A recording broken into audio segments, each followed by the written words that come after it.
Hello, c'est HR, votre chroniqueur. Alors aujourd'hui, samedi, naturellement, je vais vous présenter une production Franc-Masia. Plus précisément, un film issu de la Corée du Sud, qui est actuellement disponible sur Netflix, qui a pour titre Révélation. Avant d'aller plus loin, n'oubliez pas, si vous n'êtes pas abonné, pensez à le faire.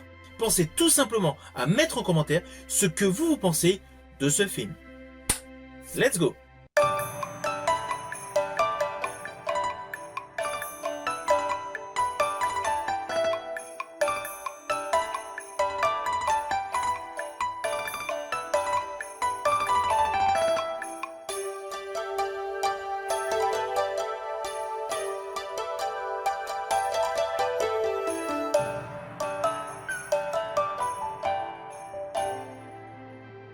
Alors ce film Révélation est un thriller mystérieux. Il est réalisé par Yeon Sang-ho, le réalisateur du film Le Dernier Train pour Busan et de Peninsula. Alors oui, il a réalisé plusieurs films, mais les deux que je viens de citer montrent la parfaite maîtrise de la photographie, des différents cadrages, des différents plans séquences par le réalisateur. Et sincèrement, cela se voit dans ce film fait pour Netflix.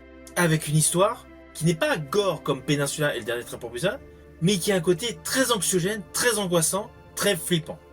D'ailleurs, voici le pitch.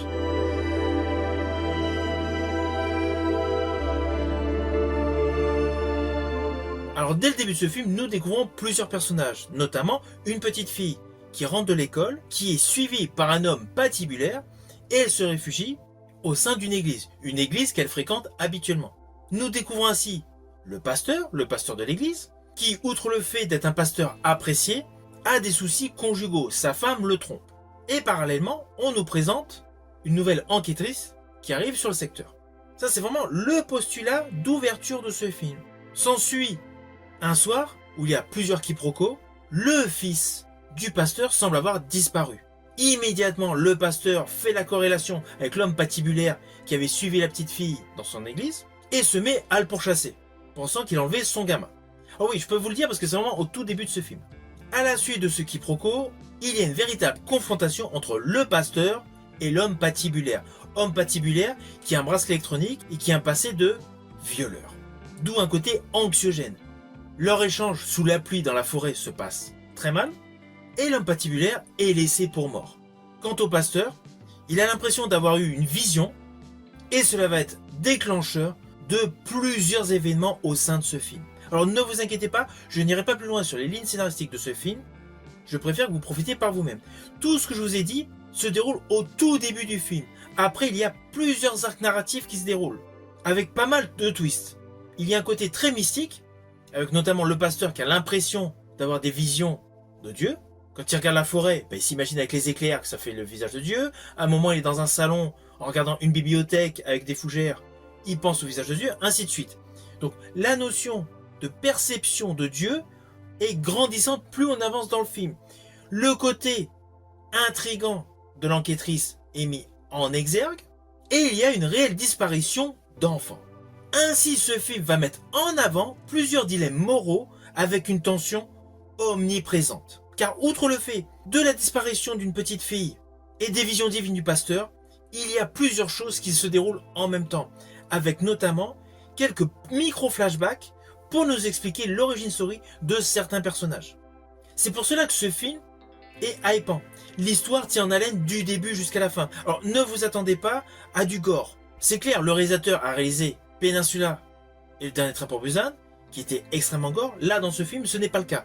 Le film est plongé dans la K-culture, dans le K-drama. On est vraiment dans un pur produit de la culture cinématographique coréenne, avec énormément d'enjeux émotionnels. La photographie est parfaitement lissée. Le côté pluvieux ajoute de la noirceur à chaque plan séquence. Et chaque scène est réalisée de manière à vous permettre d'être en totale immersion avec ce film. Il n'y a pas d'esbrouf. On est vraiment dans le réel. L'enquête avance naturellement à son rythme, qui est plutôt classique. Il n'y a pas d'effusion de sang. Il n'y a pas de scène d'action. Toute la conception de ce film dégage sincèrement un plan de vie réel. Une fois que vous aurez vu ce film, on a réellement l'impression d'avoir assisté à un chapitre de vie. Ceci dit, un chapitre de vie assez mouvementé sur le plan émotionnel. Car que ce soit les gentils ou les méchants, Il y a des explications par rapport à leur origin story. Cela ne le justifie aucunement, mais notamment tout ce qui est raconté autour de l'œil de bœuf et des tortures qu'un individu a subies, on comprend plus facilement le pourquoi il est devenu méchant. Mais naturellement, cela ne justifie aucunement.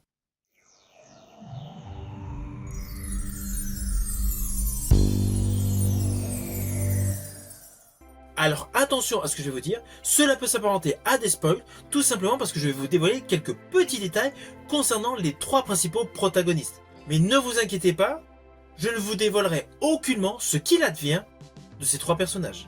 Personnages qui sont l'inspectrice, le pasteur et le grand méchant du film.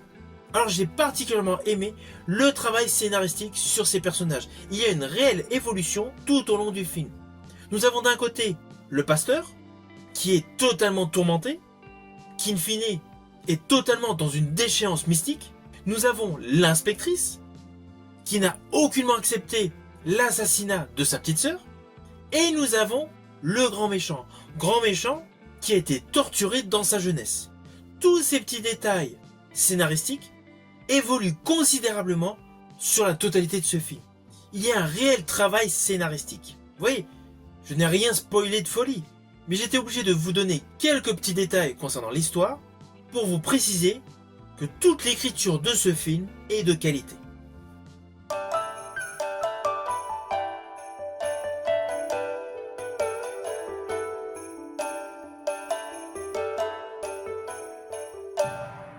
Alors naturellement, c'est un film que je vous invite à découvrir sur Netflix.